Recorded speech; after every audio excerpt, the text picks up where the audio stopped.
मेरो श्याम देखो, काहू ने मेरो श्याम देखो, काहू ने मेरो श्याम देखो, काहू ने मेरो श्याम देखो। बंसी बजावतो भयो, काहू ने मेरो श्याम देखो, बंसी बजावतो भयो, काहू ने मेरो श्याम देखो, काहू ने मेरो श्याम देखो। राधा तेरो श्याम हमने गोकुल में देखो, राधा तेरो श्याम हमने गोकुल में देखो। पल्ला में बतो काहू ने मेरो श्याम देखो, पलना में झूला बतो भयो, काहू ने मेरो श्याम देखो, काहू ने मेरो श्याम देखो, काहू ने मेरो श्याम देखो। राधा तेरो श्याम हमने वृंदावन में देखो, राधा तेरो श्याम हमने वृंदावन में देखो। बतो भयो, काहू ने मेरो श्याम देखो, बतो भयो, काहू ने मेरो श्याम देखो, काहू ने मेरो श्याम देखो, काहू ने मेरो श्याम देखो। राधा तेरो श्याम हमने गोवर्धन में देखो, राधा तेरो श्याम हमने गोवर्धन में देखो। बतो भयो, काहू ने मेरो श्याम देखो, बतो भयो, काहू ने मेरो श्याम देखो। राधा तेरो श्याम हमने नंदगांव में देखो, राधा तेरो श्याम हमने नंदगांव में देखो। बतो भयो, काहू ने मेरो श्याम देखो, बतो भयो, काहू ने मेरो श्याम देखो, देखो, काहू ने मेरो श्याम देखो। राधा तेरो श्याम हमने बरसाना में देखो, राधा तेरो श्याम हमने बरसाना में देखो। बतो भयो, काहू ने मेरो श्याम देखो, बतो भयो, काहू ने मेरो श्याम देखो, काहू ने मेरो श्याम देखो, काहू ने मेरो श्याम देखो। राधा तेरो श्याम हमने जमुना तट पे देखो, राधा तेरो श्याम हमने जमुना तट पे देखो। बतो भयो, काहू ने मेरो श्याम देखो, बतो भयो, काहू ने मेरो श्याम देखो, देखो, काहू ने मेरो श्याम देखो, काहू ने मेरो श्याम देखो, काहू ने मेरो श्याम देखो।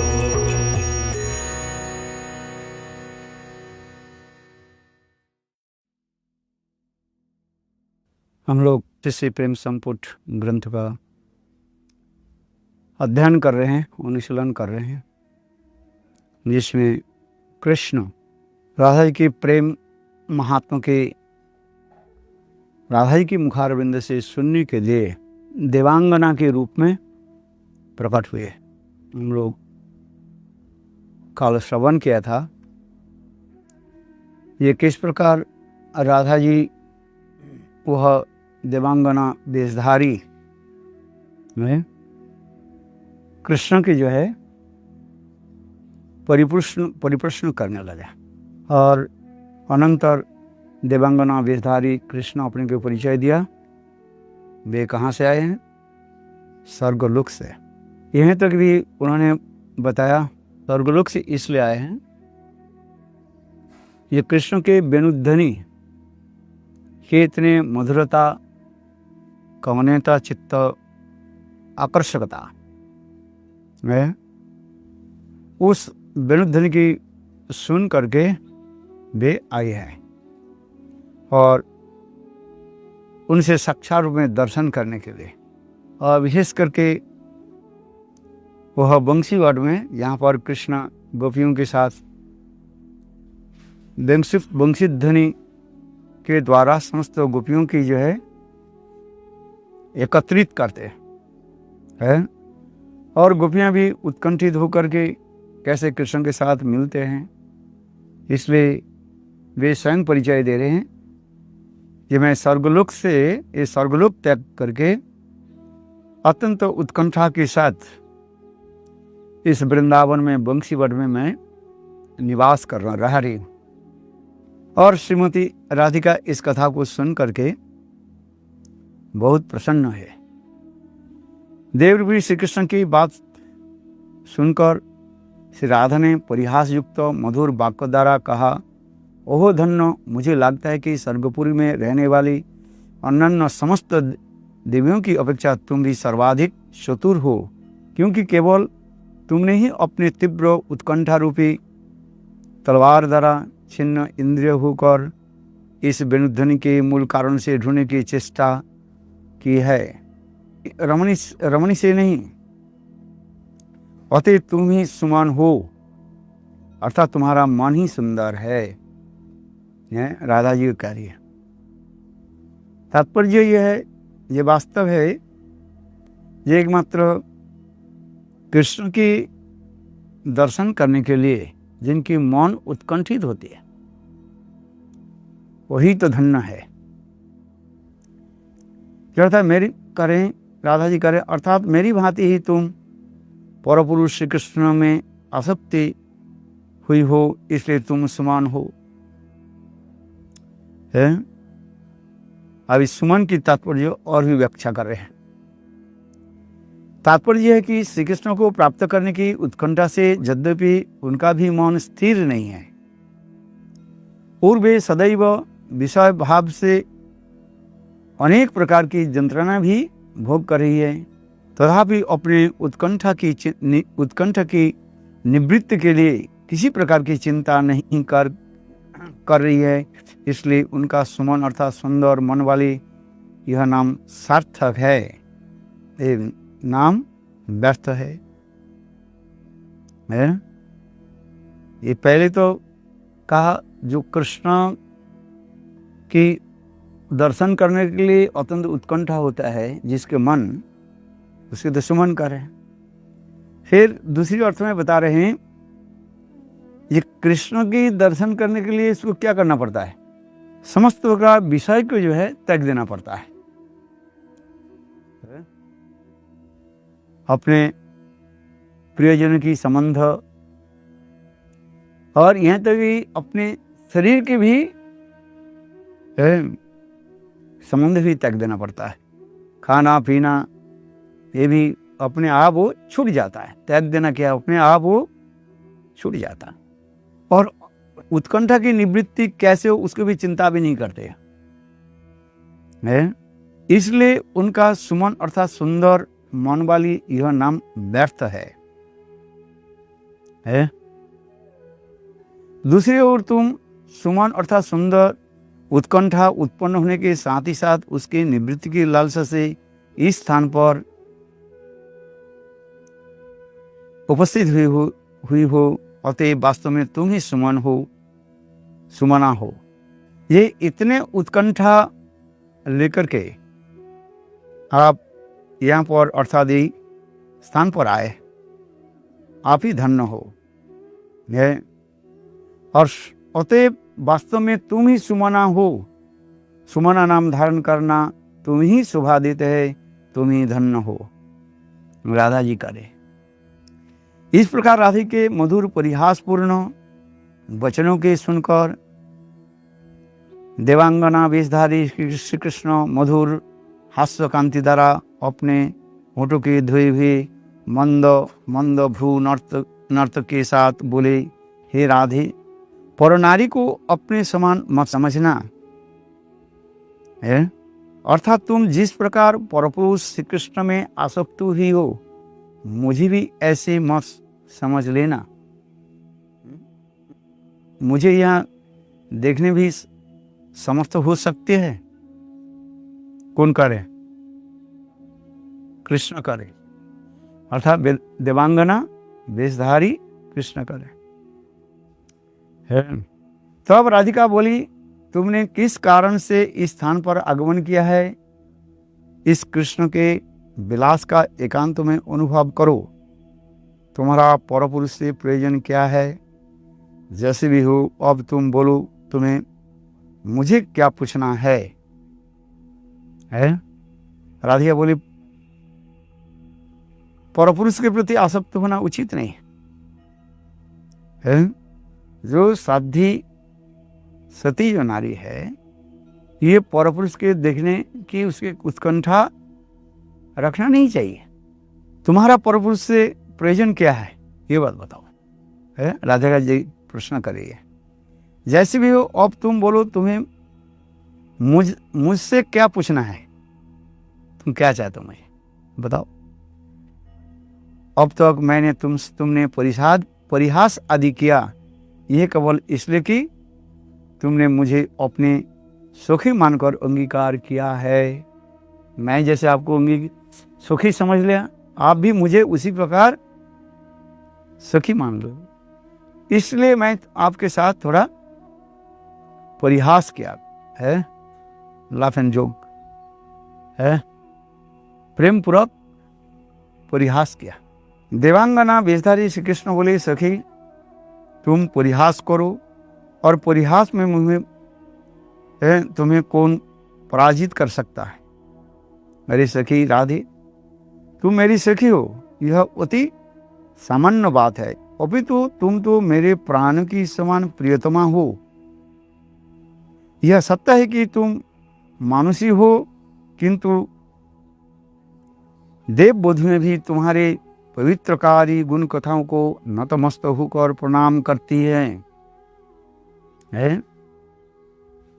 देवांगना कहने लगी, हे राधे, यह सत्य है ये तुम तो मानुषी हो, किंतु तथापि देवलोक में रहने वाले जितने भी सती साध्वी नारियां हैं, स्त्रियां हैं, वो भी तुम्हारे पवित्र गुण कथाओं को नतमस्तक होकर प्रणाम करती है।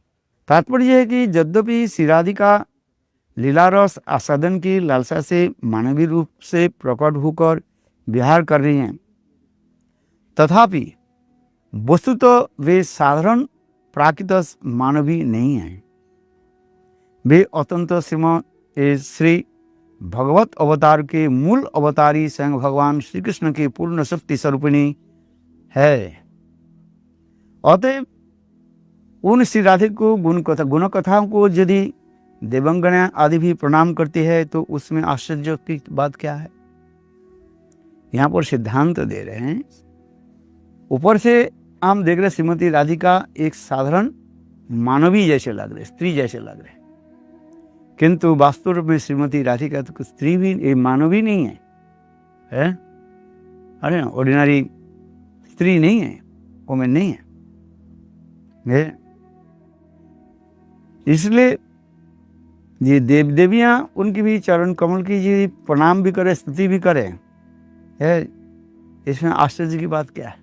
श्रीमद् भागवत में दशम स्कंद की प्रथम अध्याय के श्लोक संख्या 17 से 23 तक श्रील सुखदेव गोस्वामी ने भी भाव के अनुसार श्री कृष्ण के आविर्भाव प्रसंग का वर्णन करते हुए कहा कि राजाओं के बीच धार प्रफुल्लित होकर धरणी पृथ्वी देवी एक बार जब गाय का रूप धारण करके और उन सर से क्रंदन करते हुए ब्रह्मा के निकट अपने दुर्भाग्य का निवेदन किया था, तब उसने दुखपूर्ण वृत्तांत को श्रवण करके ब्रह्मा और उसे लेकर क्षीर सागर में तट पर गए थे, जहाँ क्षीरोदकशाही महापुरुष ने समाधिस्थ ब्रह्मा जी से कहा था कि अर्थात देव स्त्रियां श्री कृष्ण और उनकी प्रियाओं के प्रति संपादन करने के लिए ब्रज में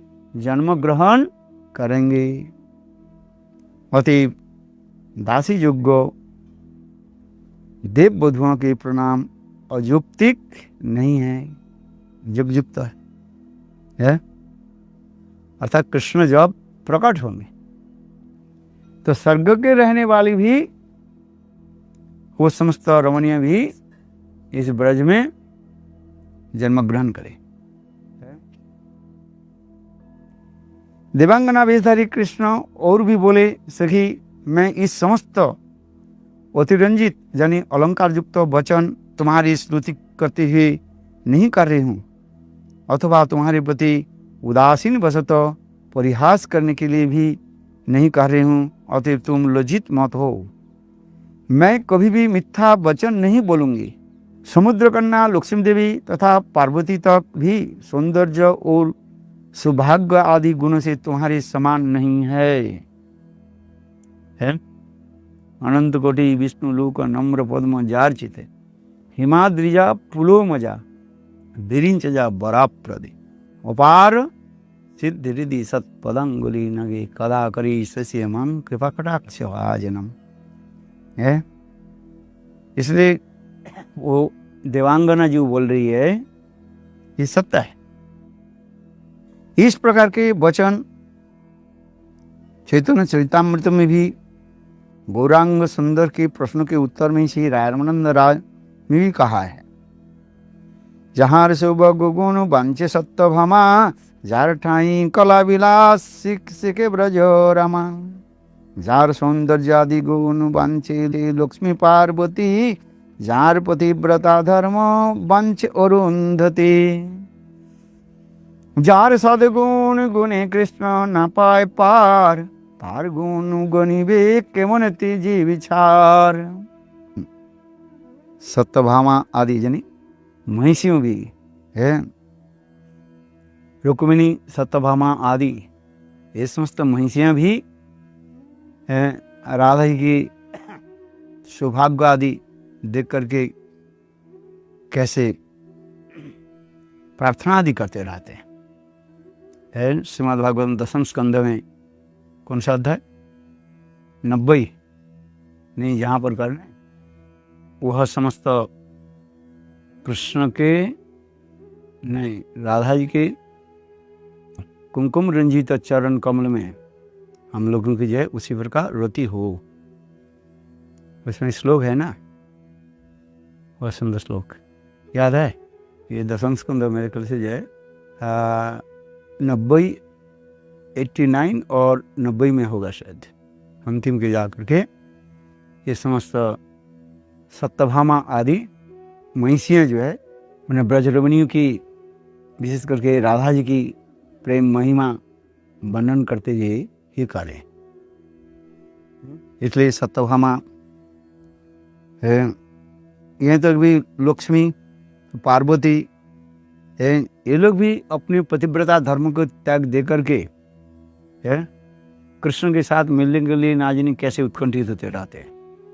जैसे आज तक भी लक्ष्मी देवी वैकुंठ नारायण की छोड़ करके अभी तक क्या कर रहे हैं, बेलवन में कठोर तपस्या कर रही है कृष्ण के साथ मिलन के लिए। इन प्यारों में दिखाया गया कि लक्ष्मी और पार्वती भी श्री राधा की सौंदर्य आदि गुणों की प्राप्ति के लिए प्रार्थना करती है। श्रील रूप गोस्वामी ने उज्ज्वल मुनि ग्रंथ में हरिप्रिया प्रकरण में भी कहा गया है ये रासोल्लास विलंघ्रितात्व पदवी विश्रांतो अप उद्धृत सिंगार राज्य अरुंधति मुखस्रोति वृंदेन वंदिता आराध्योपि माधुरी परिमल व्याख्याप्त लक्ष्मी श्रिय सात्रलोक विलक्षणा ददतुव कृष्णस्य सख सुखम। यद्यपि ब्रजसुंदरियां राग उल्लास के वशीभूत होकर आर्यपद का उल्लंघन करती हैं, तथापि अरुंधति आदि सती रमणियां भी परम श्रद्धा के साथ उन ब्रज गोपियों के समस्त आचरण की वंदना करती है। ब्रजरमणिया वनवासिनी होने पर भी अपने माधुर्य परिमाण के द्वारा वैकुंठ की अधीश्वरी लक्ष्मी की शोभा तिरस्कृत करती है। त्रिजगत में विलक्षण ऐसे श्री कृष्ण वल्लभ हैं, आप लोगों का सुख विधान करें। प्रस्तुत श्लोक में यह उल्लिखित हुआ है कि राधा के माधुर्य सम्मुख, राधा जी की जो माधुर्यता के सम्मुख लक्ष्मी आदि सौंदर्य तिरस्कृत होते हैं। श्री राधा जी श्री कृष्ण की सर्वश्रेष्ठ प्रियतमा है। श्री कृष्ण की अनंत शक्तियों में चित्त शक्ति, माया शक्ति और जीव शक्ति प्रधान है। यह चित्त शक्ति अंतरंगा, माया शक्ति बहिरंगा और जीव शक्ति तटस्थ है। ये तीन शक्ति को अंतरंगा स्वरूप शक्ति प्रधान है। ये स्वरूप शक्ति सवार ऊपर है। सच्चिदानंदमय श्री कृष्ण की स्वरूप शक्ति की तीन भागों में विभक्त है। आनंद अंश से राधिनी, सत अंश से संधिनी और चित्त अंश से संबित अर्थात ज्ञान। श्री कृष्ण और उनकी भक्त को आनंद प्रदान करने वाली राधिनी शक्ति के सार अंश का नाम है प्रेम। राधिनी सार का नाम प्रेम। प्रेम का परम सार महाभाव है। प्रेमेर सार महाभाव, महाभाव स्वरूपिणी राधा ठाकुरानी है। जिस प्रकार मूल अवतारी श्री कृष्ण से अनंत भगवत अवतारों का आविर्भूत होता है, उसी प्रकार श्री राधा से तीन प्रकार की कांताओं को अर्थात ब्रज गोपियाँ, ब्रज में ब्रज गोपियाँ, पूर्जनी द्वारकापुरी, महिषियों का और सभी भागवत धाम के लक्ष्मियों के भी विस्तार होता है। ये कहाँ कहाँ पर राधिका अपने सबके प्रकाश करते हैं। जितने भी ब्रज की गोपियां हैं वो है कौन हो? आनंद चिन्मय रस प्रतिभा विस्तार भी जो एवं निज रूप तया कला भी है। कृष्ण के आनंद प्रदान करने के लिए स्वयं राधा जी जो है वैकुंठ और द्वारका और गोलोक वृंदावन में तीन स्वरूप प्रकाशित होकर के ये सब लीला विलास आदि करते हैं। वैकुंठ में लक्ष्मी के रूप में, द्वारका में महिषियों के रूप में और ब्रज में गोपांगना के रूप में है। यही तो दिखाते जा रहे हैं, यह तत्व सिद्धांत दे रहे हैं। यद्यपि श्रीमती राधिका कृष्ण के समस्त प्रकार की इच्छा को पूरा कर सकती है, किंतु बहुकामता नहीं हो, उसमें प्रेम के उल्लास नहीं होगा। इसलिए दिल का क्या, बहुकामता बिना नहीं रसेर उल्लास है। रस की उल्लास तब होता है अनेक कामताएं रहे, कोई मान करे, कोई कुछ करे, तब तो आनंद होता है कृष्ण के। कृष्ण द्वारका और लक्ष्मी क्या वैकुंठ में इतने प्रसन्न क्यों नहीं है? नहीं, ये समस्त भावना नहीं रहता। विशेष करके ब्रज में विशेष प्रसिद्ध क्या चीज है? कृष्ण के उल्लास होता है। इसलिए ब्रज गोपियां कृष्ण के परपुरुष मान करके उनके साथ प्रेम विहार आदि करते हैं। परपुरुष समझते हो? वो मेरा विवाहित पति नहीं है, इसलिए उनके साथ जो एक मान अभिमान अनेक प्रकार प्रेम की जो एक होता है उसमें उल्लास होता है।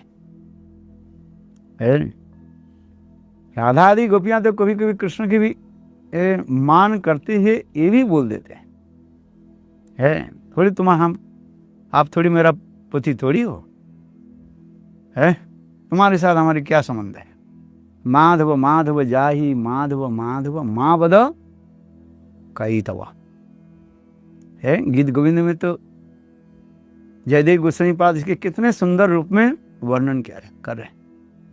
माधव माधव जाए ही, हे माधव जाओ जाओ, हमारे कुंज से बाहर चले जाओ।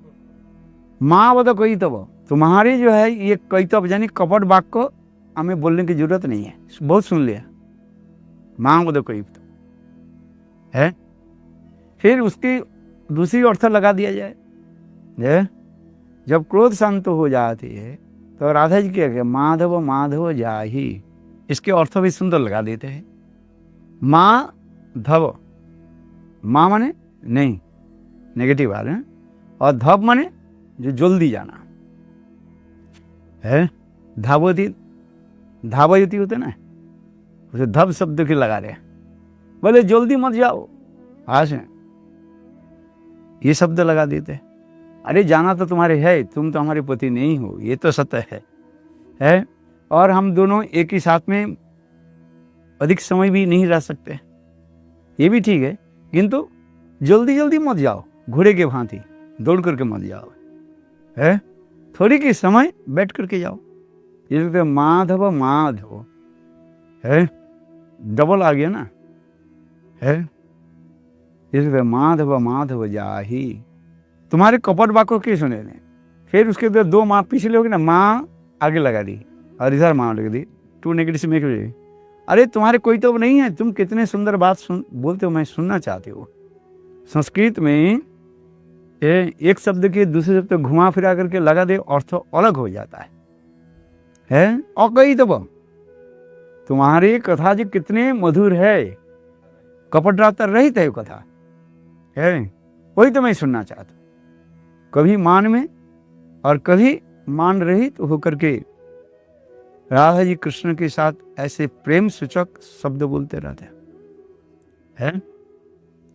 क्यों सदा सर्वदा मान नहीं रहता है, केवल मान रहे तो प्रेम की सौंदर्य उत्कर्षता प्रकाश नहीं होगा, है आज समझिए। इसलिए परक्यात्त में जो चार जो अमोघ अस्त्र बताया है, क्या क्या, दुर्लभता पहले होता है, दुर्लभता कभू मिले कभू ना मिले, फिर बाम्यता आ जाता है, और फिर प्रच्छन्न कामुकता और निवारणता। ये समस्त भाव होने के लगे चार वस्तु होने के नाते प्रेम की सौंदर्यता माधुर्यता प्रकाश होता है। सत्यत्व में ये चार वस्तु जो है प्रकाश नहीं होता है। सामान्य रूप में ब्रह्मतत्व दिखाया जाता है, जैसे सत्यभामा आदि में दिखाया गया सामान्य रूप में है। इसलिए वो ब्रह्मता के क्या कहा जाता है,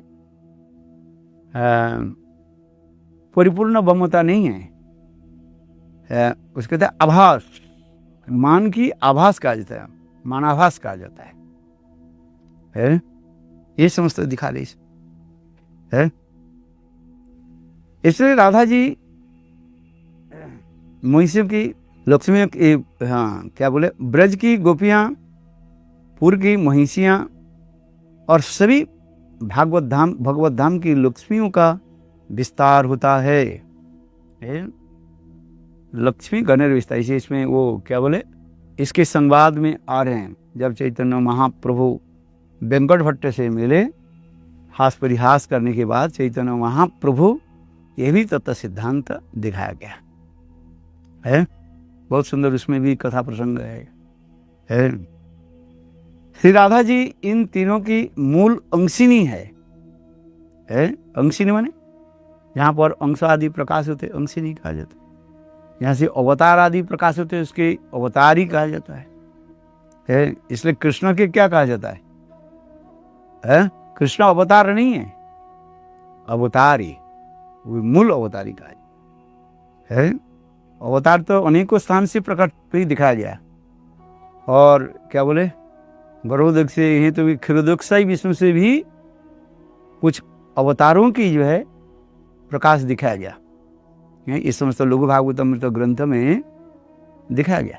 इसलिए कृष्ण के सर्व अवतारी, जहां से समस्त अवतार के मूल जो है ओरिजिन है। जिस प्रकार गंगा की तो अनेकों धाराएं हैं, किंतु मूल धारा को क्या कहा जाता है, गंगोत्री कहा जाता है, हिमालय की उच्च स्थान से जहाँ पर गंगा जी प्रकट है।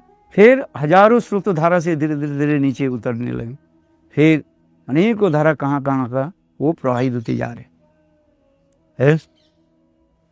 उसी प्रकार कृष्ण के कहा जाता है मूल अवतारी है। कविराज गोस्वामी है बृहद गौतमी तंत्र से भी उद्धृत करके कहा है राधा जी के बारे में कह रहे हैं, देवी कृष्ण में पुक्ता राधिका पर देवता सर्वलक्ष्मी मयि सर्वकांति सन्मोहिनी परा है। सर्वलक्ष्मी गणेर तेहु हन अधिष्ठान सर्व सौंदर्य कांति बोई से जहाँ जहाँ रे सर्वलक्ष्मी गणेर शोभा होय जहाँ होइते। चैतन्य चरितामृतम आदि लीला चतुर्थ परिच्छेद में ये वर्णन हो रहा है। इस समस्त प्रमाणों के द्वारा प्रतिपादित हुआ है कि श्री लक्ष्मी अथवा पार्वती सुभग आदि गुण से राधा के समान नहीं है। देवांगना वेशधारी श्री कृष्ण बोले, कुछ भी बतला रही हूं सुनो है। त्रिजगत से उपस्थित होकर भी अर्थात परब्रह्म वैकुंठ आदि लोक में भी ऐसे कौन रमणी है जो तुम्हारे समान प्रेमवती होने का साहस कर सके अथवा मन में ही तुम्हारा बराबरी करने का सोच सके है। कृष्ण ये कह रहे, राधा जी के बराबर तो बहुत बराबर कोई हो ही नहीं सकता है, और यहीं तक मन के द्वारा ही चेष्टा भी नहीं करते जो राधा जी के मैं बराबर हो जाऊं है। तुम्हारी यह बस सब गुण तुम्हारी ये सब गुण कथाएं मैंने कैलाश पर्वत सभा में सुनी है।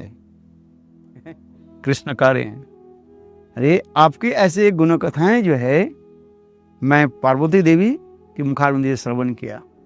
शिव पार्वती संवाद है उसमें, इसलिए शिव जी कभी कभी ये समस्त कथाएं जो है वर्णन करते।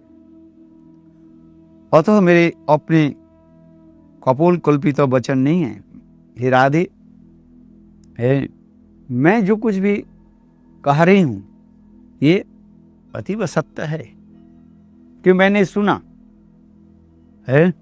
देवांगना कहने लगी, मैंने जैसे सुना आपकी महिमा, उस महिमा को मैं आपके निकट वर्णन कर रही है, और कि अतिरंजित नहीं है, अधिक करके मैं कुछ नहीं कर है।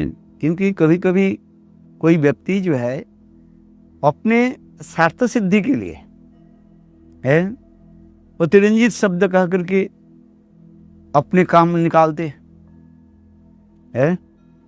आके समझ रहे, जैसे उदाहरण देता हूं ना, एक कौवा एक मांस के टुकड़ा उसको मिल गया और उसको देख करके एक क्या बोलते हैं जो सियार है वो लड़ाई पर उसको कैसे लिया जाए, और कौवा पेड़ के ऊपर डाल पर बैठे हैं बहुत ऊंचे, तो सियार ने क्या कि वो कौवे के रूप वर्णन करने लगे, और वर्णन करते करते इतने अतिरंजित वर्णन करने लगे कौवे के, बहुत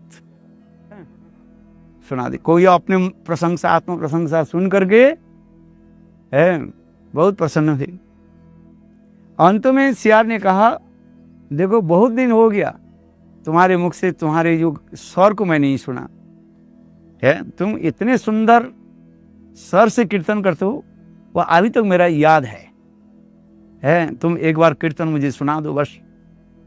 अपने आत्म प्रशंसा सुन करके कौवे ने क्या कि मुंह खोल दिया है, का करने लगे और मांस के टुकड़े नीचे गिर गया, और वो बोले बोलो बोलो भाई और भी बोलो और वो सियार ने क्या कि मांस के टुकड़ा लेकर के भाग गए, और कौवे बोलते रहे का करते रहे।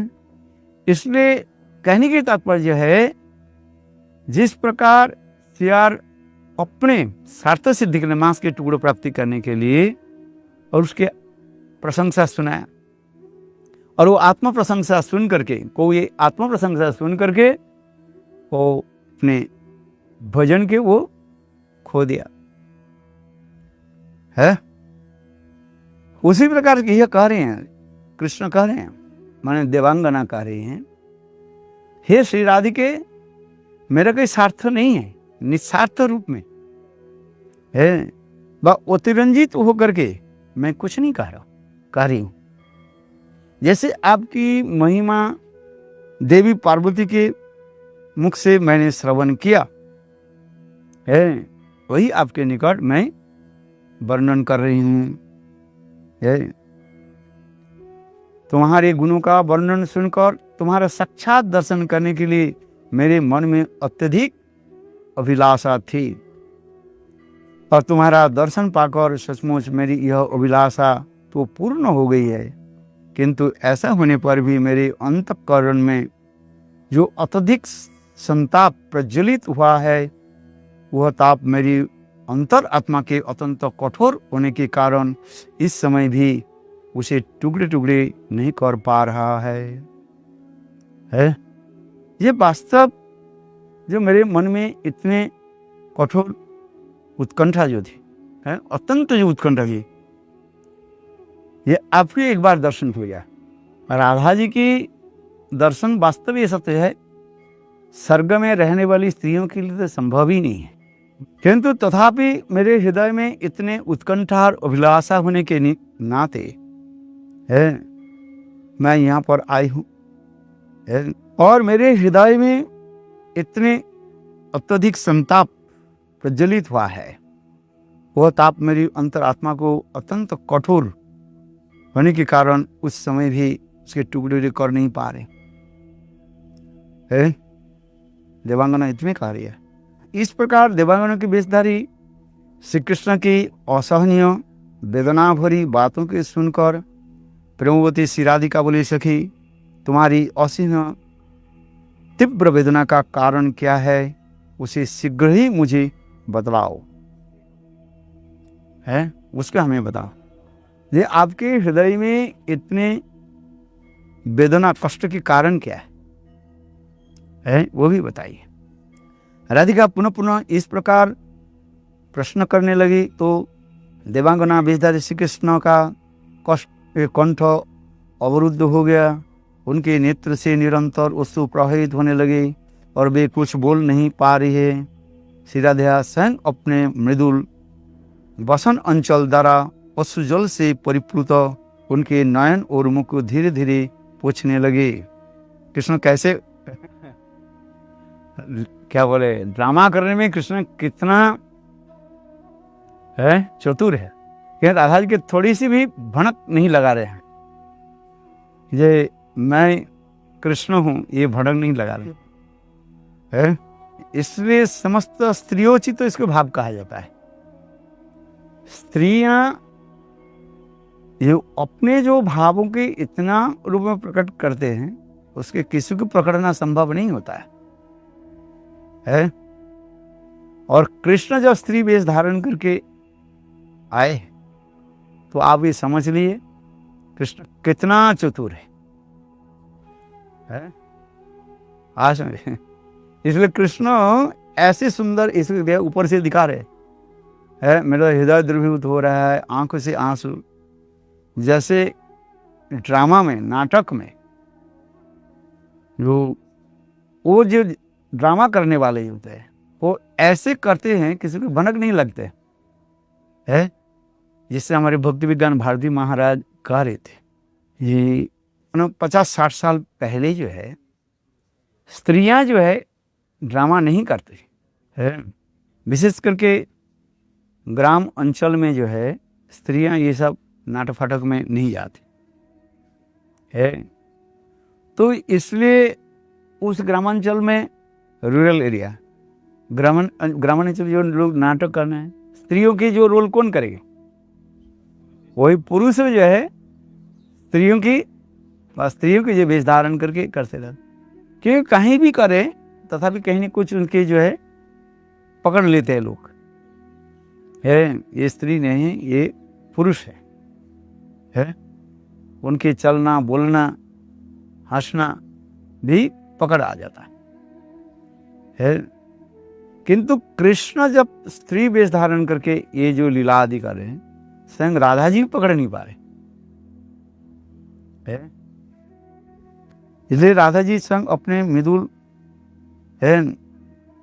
बसल अंचल के द्वारा और उनके आंखों की आंसू की जो है पूछने लगे और धीरे धीरे सांत्वना दे रहे। कृष्ण ऐसे दिखा रहे हैं कितने हृदय में वेदना कष्ट अनुभव कर रहे हैं। यहाँ पर टीकाकार भी कहते हैं, यहाँ श्री कृष्ण के आंतरिक गंभीर दुख का अभिनय निस्संदेह उसी सत्य के रूप में प्रतिपन्न स्थापित करने में अभिप्राय से था। तब देवांगना वेशधारी श्री कृष्ण क्षण भर तक भी भाव रहने के पश्चात धैर्य धारण कर राधा जी से बोली, अरे मुग्धे, श्री कृष्ण अत्यंत कामुक है और लंपट भी है। ऐसे कामुक से तुम्हारा प्रेम किस प्रकार हुआ है? देवांगना बोल रहे हैं। अभी पहले सबसे याद रखना है कौन किसको बोल रहे हैं। Who says to whom? कौन किसको बोल रहे हैं, इसको याद रखना पड़ेगा। यह श्री कृष्ण जनी देवांगना जो है ऐसे शब्द बोल रहे हैं। इसलिए तो राधा जी आगे जाकर के कहेगी देखो क्या होता है। किंतु कृष्ण के लिए ऐसे शब्द करना राधा जी के लिए सहन करना संभव नहीं है, क्योंकि पता तथापि राधा जी कैसे स्थिर रखा। कृष्ण के प्रति कोई सामान्य रूप में यदि ऐसे अपशब्द कहे राधा जी सहन नहीं सकते। स्वयं कहे दूसरी बात है, जैसे माँ अपने बेटा के कहते हैं तो चोर है, दुष्ट है, छल है, किंतु दूसरे व्यक्ति को ही अपने उनकी बेटा की कहे माँ सहन करने वाले, यह स्नेह ममता की है कि नहीं है। किंतु ये देवांगना जो है अर्थात कृष्ण वेशधारी कृष्ण के लिए क्या करे, ये ऐसे कामुक से तुम्हारा प्रेम किस प्रकार हुआ? जगत में तुम्हारे इस प्रेम की कोई तुलना नहीं है, तुम्हारे प्रति निरुपाधिक है। तुम्हारी जो प्रेम जो है वह प्रीति जो है निरुपाधिक उपाधि रहित, अर्थात इसका कोई हेतु नहीं है जिसके द्वारा वह नष्ट हो सके। इसका भाई कोई वेग इतना प्रबल है कि किसी कारण से वह रोक नहीं जा सकता है। प्रेम की तो यही परिभाषा है। ध्वंस के कारण उपस्थित होने पर भी जो ध्वंसीभूत नहीं होकर के और भी क्या होता है, उत्तर उत्तर बड़ी वृद्धि होता है, उसकी तो प्रेम के कहा जाता है। ध्वंसत्य कारण ओपी है, कारण उपस्थित इस संसार में कारण उपस्थित होने पर प्रेम नष्ट हो जाता है। किंतु चित्त जो अपराकृत जो प्रेम के यही दर्शन दिखा रहे हैं, कारण उपस्थित होने पर भी वो प्रेम ध्वंसीभूत नहीं होकर के और क्या होगा, बढ़ते जाए, उल्टा हो जाए। इसलिए किसी कारण से रोका नहीं जा सकता है, किंतु वह लोग जानबूझकर अयोग्य स्थान पर विश्वास स्थापन करते हैं, फिर अपने को तथा आत्मीय स्वजन को केवल दुख ही देते हैं। आइए तभी वंशावृतिर्भा सिंधु पतितानां पावनेभ्यो वैष्णवेभ्यो नमः है। कल 40 नंबर श्लोक से शुरू करेंगे। काहू ने मेरो श्याम देखो, काहू ने मेरो श्याम देखो, काहू ने मेरो श्याम देखो, काहू ने मेरो श्याम देखो।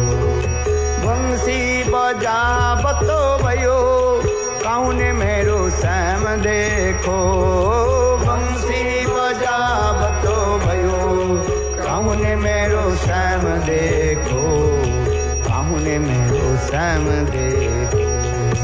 राधा तेरो श्याम हमने गोकुल में देखो, राधा तेरो श्याम हमने गोकुल में देखो।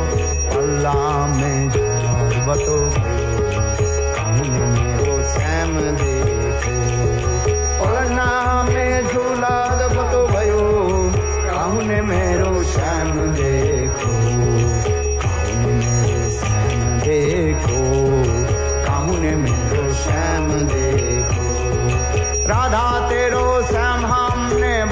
वृंदावन में देखो, राधा तेरो श्याम हमने वृंदावन में देखो।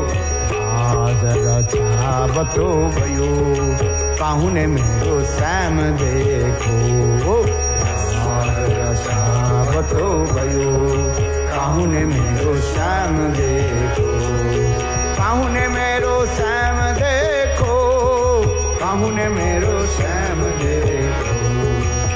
राधा तेरो श्याम हमने गोवर्धन में देखो, राधा तेरो श्याम हमने गोवर्धन में देखो।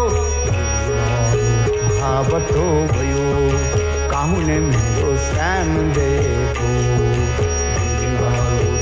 आवतो भयो काहुने मेरो श्याम देखो।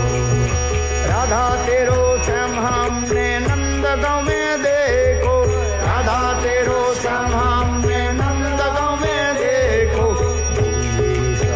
आवतो भयो काहुने मेरो श्याम देखो, आवतो भयो काहुने मेरो श्याम देखो, देखो काहुने मेरो श्याम देखो। राधा तेरो श्याम हमने बरसाना में देखो, राधा तेरो श्याम हमने बरसाना में देखो।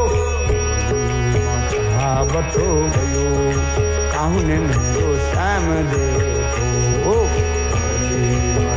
आवतो भयो काहुने मेरो श्याम देखो, काहुने मेरो श्याम देखो, काहुने मेरो श्याम देखो। राधा तेरो श्याम हमने जमुना तट पे देखो, राधा तेरो श्याम हमने जमुना तट पे देखो।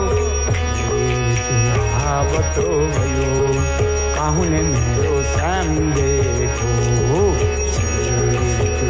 आवतो भयो काहुने मेरो श्याम देखो।